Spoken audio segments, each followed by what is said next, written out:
My issue is with homelessness. Now, almost everywhere you go, you see it. It is getting worse. It is not just a few people in the cities anymore, the big cities. It's a lot of people, and there is homelessness in our regions now too. So I went out to meet them. I actually spent the night in Auckland on the streets, sleeping on cardboard next to people with some serious complex needs. I found people living in tents, including a guy with an amputated leg who cannot walk. I met our street people. Some are nice, some, though, are scary. And I wanted to know if the government's proposed move-on orders are going to help. I'm calling this our new homeless reality, and it really is an issue for all of us. All right, Karen, are you ready to come on this journey onto the streets with me? You know, Paddy, I'd go anywhere with you, but where are we going to start? Well, I could have started almost anywhere, but I chose Whangārei. We just call it the hill. You call it the hill, where people live in tents. Where people live in tents. On an abandoned sports ground above Whangārei, the city's homeless have set up camp. Has homelessness been getting worse in Whangārei? Yeah, they're coming from everywhere. Got a copy? You've got a walkie-talkie system on the hill. Yeah, it works too, so we're not, hey, what's going on up there? If anything goes down, we're all together, looking out for each other. 60-year-old Jar has been living here for 4 years. I decided, oh, well, my wife passed away, so I've been on the streets since then. Simon has just arrived. I just went through a few mental problems, mental health and stuff like that. So these brothers all took me in. Below one tent, I'm shocked to see a wheelchair. Inside, I find former league player Stephen. You're an amputee. Yeah. How did you lose your leg? Playing league. And why are you living in a tent when you're an amputee? Like, is there no house for you? No, I put my name down with housing. This is a pretty hard life. Yeah, pretty used to it. Because we're on a hill here. Yeah. I mean, do you wheel yourself down and up again? Yeah, crutches and wheelchair. Do you want a house if you could get off here? Yeah. I mean, just basic necessities of water, power, keeping in the loop with family. During the day, the homeless head into the CBD. I'll be honest with you, this is quite chaotic here at the moment. You know, like... Oh, is it? Yeah, maybe not for you, but, you know, for me and a lot of other ordinary New Zealanders, this is pretty full on. What I see people who like each other, who are talking to each other, who are a community. 77-year-old Carol Peters is a housing advocate. She says nearly 250 people are sleeping rough. They're living under bridges, they're living up in the bush, and people, they blame them. You know, why can't you get your act together? Soon, homeless people will be subject to move-on orders. The government is giving police new powers to target disorderly behaviour, rough sleeping and begging. Those who refuse to move on face fines of up to $2,000 or 3 months in prison. What will that do to them? It does nothing. Maybe it will give them a bed in prison. It'll give them a record. It'll make them trust society less because society's not providing for them. Sam Colthurst runs a flooring business in the heart of town. Has the homelessness problem in Whangārei changed? Absolutely. It's escalating pretty quickly. Now it's essentially on our front doorsteps. We've got guys walking past and their pants around their ankles, no undies, full arse out. We've got one guy who uses our bin just essentially as a bit of a blocker while he essentially urinates behind the bin. So right by our back door, some days we're opening up and you've just got that strong smell of urine. What would you like to see happen? As nice as it would be to just make them move along, where will they go? And, you know, we're just closing our eyes to a problem that's there. If we look right now, we're on the main street of Whangārei. We've got homelessness here, homelessness here, homelessness here. Looks like homelessness there and there. Yeah. I mean, it's 9:30 in the morning. 9:30 in the morning, which is prime selling time for businesses. Tim Robinson is a business owner and the acting CEO of Northland Chamber of Commerce. If we actually had support services for these people that were, fit for purpose, would we have these issues? I'd suspect probably not. He has big questions about move-on orders. If they are causing trouble, bad behaviour, intimidating people, they need to be physically removed from the area. But if we haven't got a means of actually resolving their underlying issues and problems, they're just going to keep coming back. Criminalising them won't solve the problem.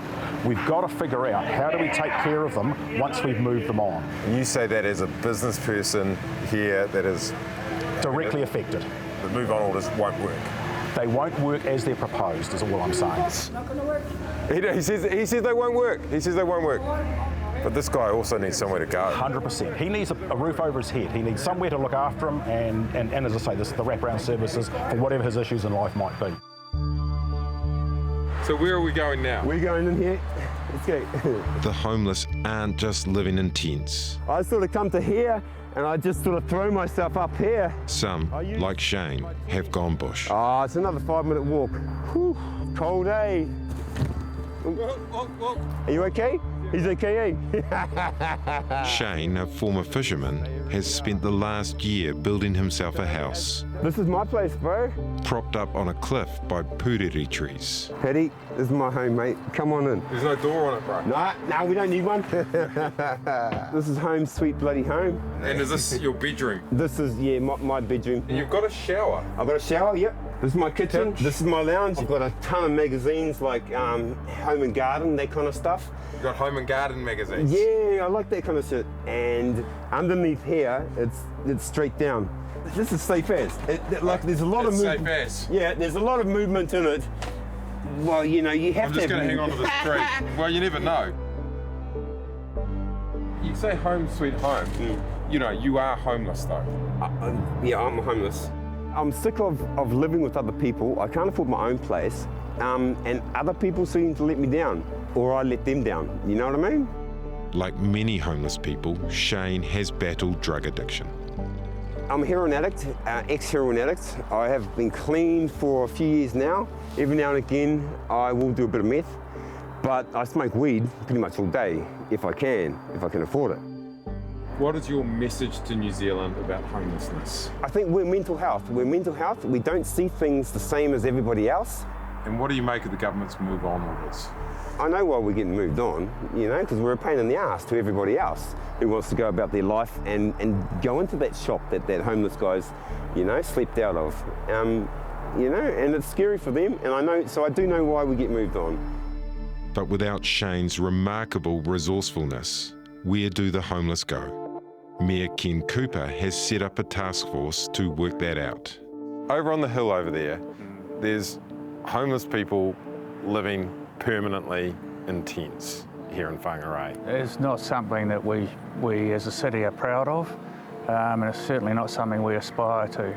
It's more of a reflection of a nationwide problem, and Whangārei is not immune to it, unfortunately. There's a guy up there living in a tent who is an amputee with one leg in a wheelchair and can't get a house. Yeah, I struggle that someone would be in that position, to be honest with you, Paddy.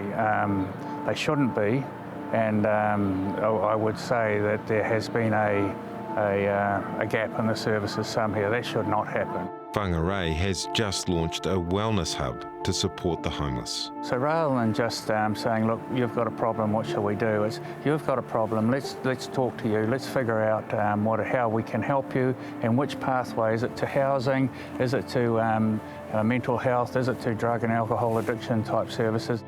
Do you support move-on orders that would give police powers to effectively arrest or take these people off the streets? You'd have to be very careful, wouldn't you, before you took that final step. But ultimately, we live in a society, everybody has to play their part. If you find yourself in a position where you are homeless, and if you are turning down all other opportunities and will not accept help, then I think you have to be aware that potentially there are consequences. Yeah, I mean, like those, the structures, that sort of tent city, it all looks pretty crazy. Yeah, I mean, it's kind of like we're getting those mini slums, the kind of slums that we see overseas. Have you seen homelessness increase? Have you noticed? Oh, without a shadow of a doubt. Look, I've lived in Wellington my whole life, you know, and it used to just be blanket man on Courtney Place. But now, I mean, you can't get sort of 10 metres up Cuba Street without seeing someone else living out of a shopping trolley. Now, we have followed up on Stephen's situation. He was the guy in the tent on the hill there with no leg, and we understand that he is getting support, but as is often the case here, it's very complex and there are no easy fixes. Yeah, well, I just hope he does get the help that he needs. And one thing that I want to make clear to you and the audience is that there is no night shelter in Whangārei. There is nowhere to go, nowhere safe to go if you are on the streets. Now, we have heard a lot already about the move-on orders, but what exactly are they? It is time to go behind the issues.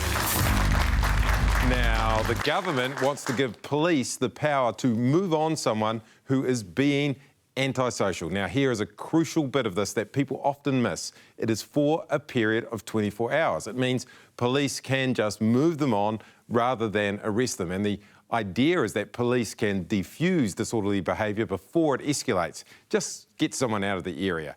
But, and this is a big but, if they don't comply and move, then they can be arrested. There is a $2,000 fine or a 3-month jail term. And there are several categories of behaviour that could see you moved on if someone is being disorderly, intimidating, threatening, disruptive, obstructive. If someone is breaching the peace, then they are at risk. But it is these two categories that have been the most up for debate: begging and rough sleeping. This is where critics say it is really targeting the homeless. Now, another contentious area is that it applies to people as young as 14 years old, and both Auckland Council and the Auckland City Mission want begging and rough sleeping taken out of the bill, saying that's not antisocial. And the Mission also wants to see the age limit raised from 14 to 18 years old. Now, the bill is going through Parliament right now. It's past what's called its first reading. It currently sits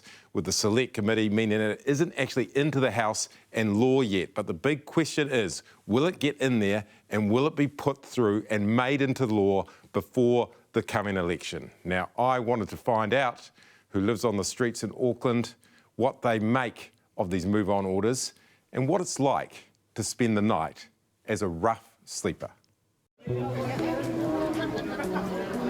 Hey, up the wires. These socks look good, eh? Look at all these Warriors socks. These are nice, huh? Up the wires. This is Sunday Blessings, How are you guys? a weekly place for Auckland's street people to gather. Who wants some of these up the wires, eh? How good is this? Get groomed. That's not a bad haircut. It's not bad at all. It's going to be so ideal when you're camping out at night. Get warm. They're a good pair of ski pants. You want a beanie, cuz? And get some food. Children, women, then guys. Enjoy your kite. Enjoy your kite. Enjoy your kite. Tonight, I'm going to be joining them. Fizz has been on the streets on and off for 25 years. Fizz, I'm going to spend the night on the streets tonight, bro. What advice do you have for me? Keep your stuff close to you, my brother. Yeah, man. And stay warm. Cardboard. Cardboard keeps you off the ground, keeps you from getting cold. Grab that cardboard, brother. It's your friend. Cardboard is my friend. No. Okay. Oh, Paddy, you got this, man. All right, I'll see you out there, Fizz. No. Yeah. Ian is from Invercargill. He's been kicked out of his accommodation. Things didn't work out up here, and I had some issues, and I'm on the streets after 33 years. I was a drug addict for years, and I went to the South Island, cleaned myself up, and I'm heading back home on Wednesday this week coming up. I've had enough of the city. There's a lot of love out here, but there's a lot of hate too. Is there nowhere else for someone like you to go? No, there's nothing. Not up here. But there's no night shelter here, nothing.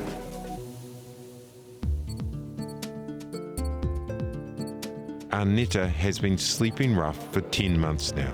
How should I keep warm? What should I sleep on, etc.? Oh, beautiful cardboard. Yes, we've got stacks and stacks of cardboard over there by the bins. How I ended up on the streets is having my child removed of me. You lost your child to Child, Youth and Family, and that was it, really?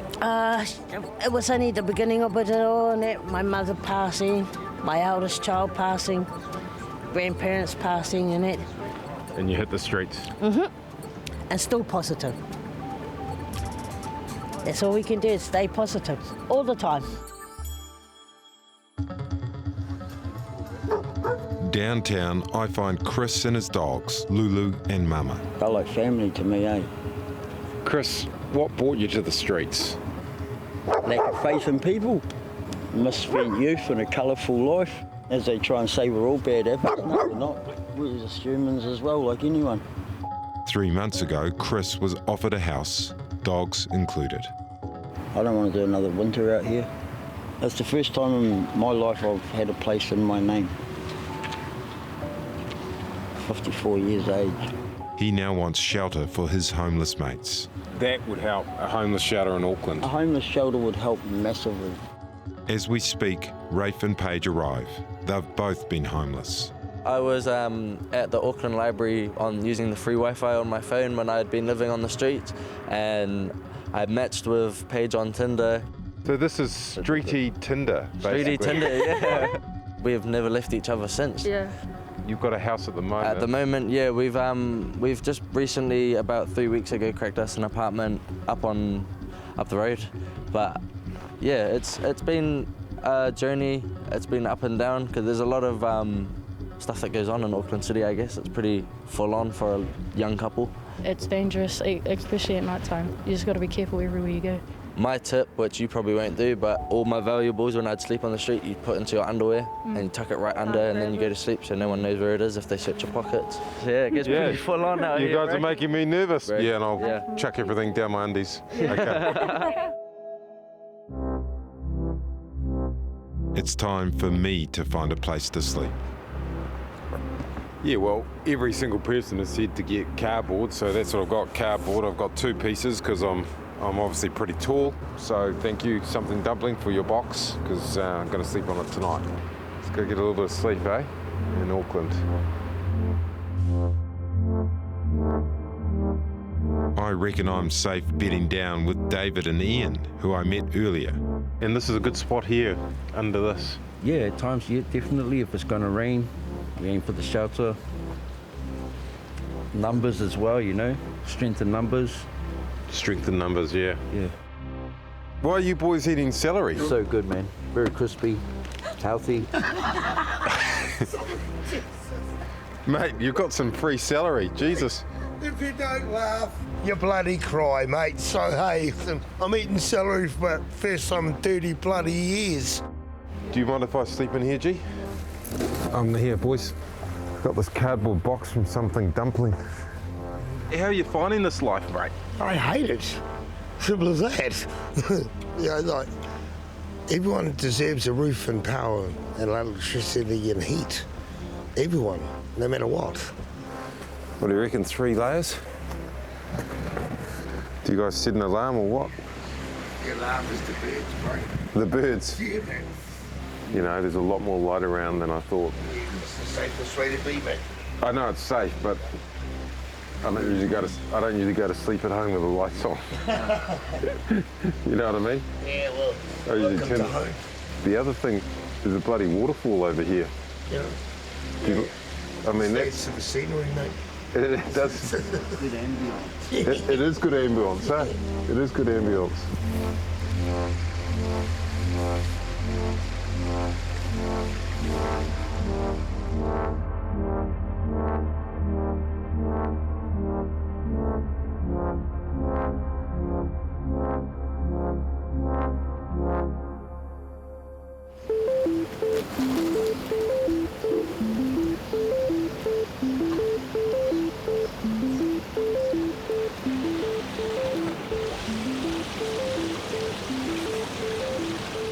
Very, very hard to get comfortable, eh?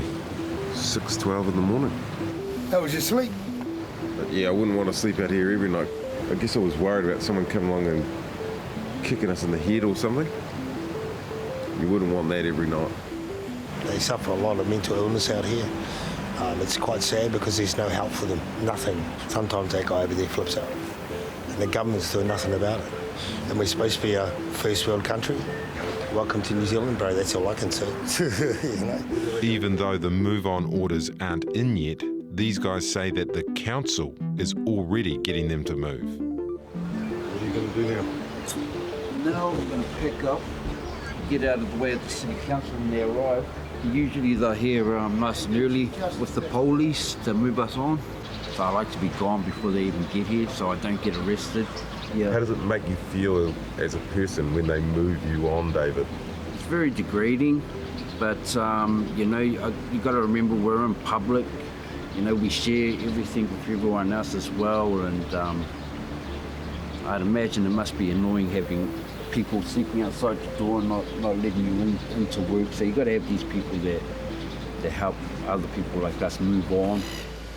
And sure enough, Auckland Council's compliance wardens, Casey and Rodney, arrive just after 7. So we wake people up who are experiencing homelessness. We wake them up due to getting the city ready for business. Doors over there. You don't knock it, move there. Yes, sir. We'll give you a few minutes. And what do you do when someone doesn't want to go? Or do they usually move? Good morning, sir. So you got to take into consideration that it is morning. They are cold, they are hungry. So with that being said, we give them time to do so. So even if that's 2 minutes. Also, we'll give you a couple of minutes just to waking up, okay? Was I obedient? Yeah, you were compliant, and we did offer help with your sleeping bag, which you said you didn't need help, but it's not folded up, so... Yeah, I'm going to go fold it up now. I did know that I left my sleeping bag, so I'll go do that now, officers. Wow, I mean, like, how did you actually feel out there that night? You know, were you scared? Were you thinking you're in danger? Did you actually get any sleep? Yeah, I slept well, actually. I got a sleep score of 82.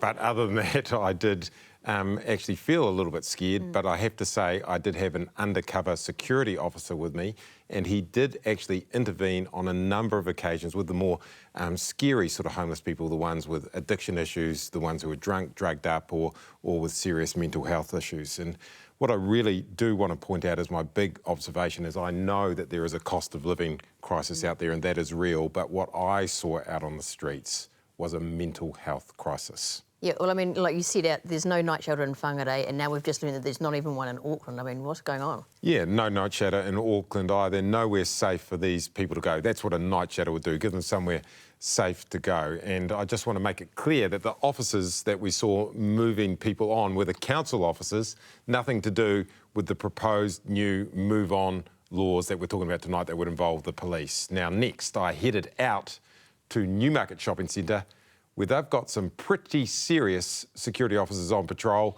and where the Business Association thinks the move-on orders are necessary.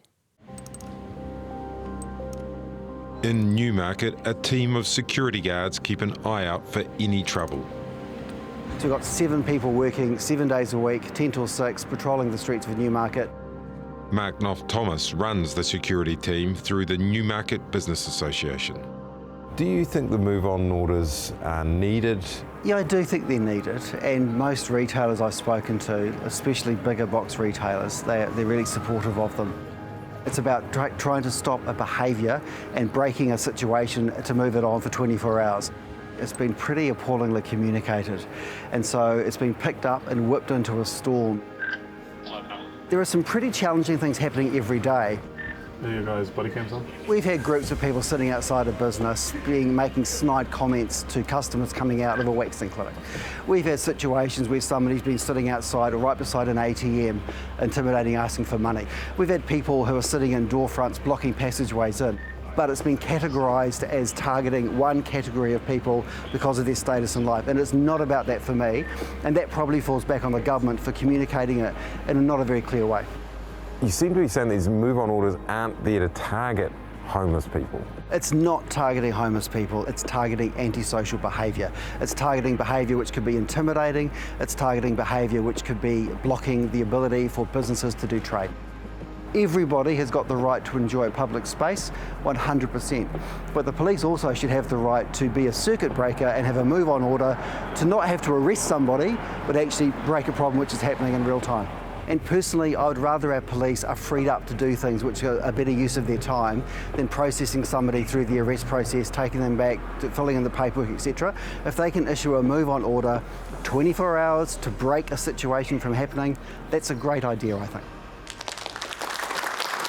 I mean, that's that's the thing. It's so complex, Paddy. I know, like in Wellington, you know, they've started moving people out of the CBD, but it just means that they go out into those fringe suburbs. Like I know Newtown, for instance, has got it really bad at the moment.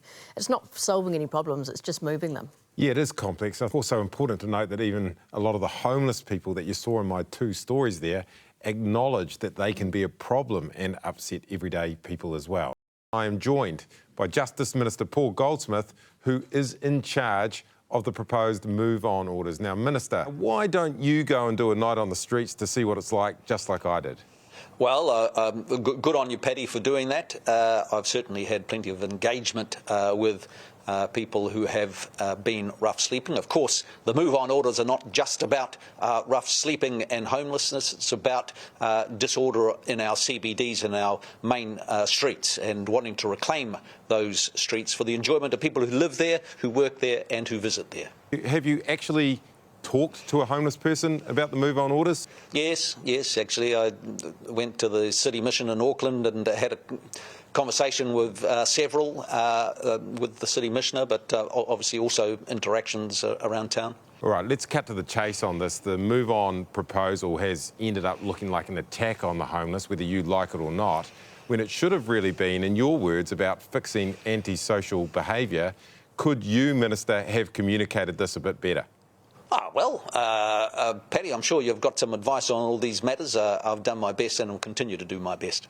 OK, so in the move-on orders legislation, the rough sleeping is classified as antisocial. So tell me, explain to me how a rough sleeper is antisocial.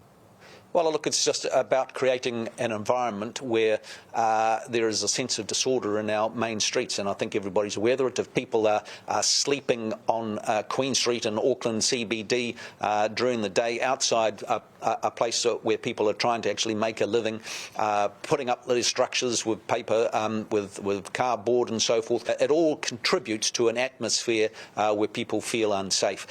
Well, that's what I did, Minister. I slept rough. I slept on cardboard. I made a structure. I slept just off Queen Street, 1 street away. Are you calling me antisocial? No, you're going through an experiment to understand the experience of Kiwis, and good on you for doing that. The only point I'd make is I agree. We all, as New Zealanders, want to help those people who are in need. Yeah, I mean, it just didn't feel like I was being antisocial, and it didn't feel that the people I was sleeping with were being antisocial. So my question for you, Minister, is this. Will you take the rough sleeping part out of the bill and just focus on the other antisocial stuff? No, it won't be. We're having the bill as broad as we can so it can deal with a range of behaviours. So homelessness, they stay targeted by this. Rough sleepers, they stay targeted by this. Yes, this is not a policy to solve the question of homelessness. It's a policy that's focused on giving the police an extra tool to deal with people who are creating a sense of chaos in our downtown areas. And Minister, will you be able to pass this into law before the election so that this can be out there for these business owners that you're so worried about? Yes, that's certainly our intention. You're going to get this passed and through the Parliament and out there before the election? Yes, indeed. All right, thank you very much, Minister, for your time. Thank you for fronting up on this issue. We really do appreciate it. Now move on, and I say that in a nice way, Minister. Thank you. All right, for me, it goes like this. I actually support the move-on orders, but hear me out on this. Only for truly antisocial behaviour. Yelling, screaming, intimidating, threatening, disrupting, obstructing. Just let the police at least try and move them on rather than arrest. Used as a last resort, this could be helpful out there. But let me be very clear. Rough sleeping, finding somewhere to sleep because you ain't got anywhere else, is not antisocial behaviour in my view. I disagree with the Minister on this. I have gone out and met our rough sleepers. I have slept with our homeless, and saying that their needs are complex does not begin to describe it. Mental health is a big part of this, and they have got nowhere safe to go. It is scary and it is sad. I normally like to suggest solutions on this show, but it's really not that easy because this is our new homeless reality, and we can't actually move this issue on. We either have to come up with really big solutions or get used to it.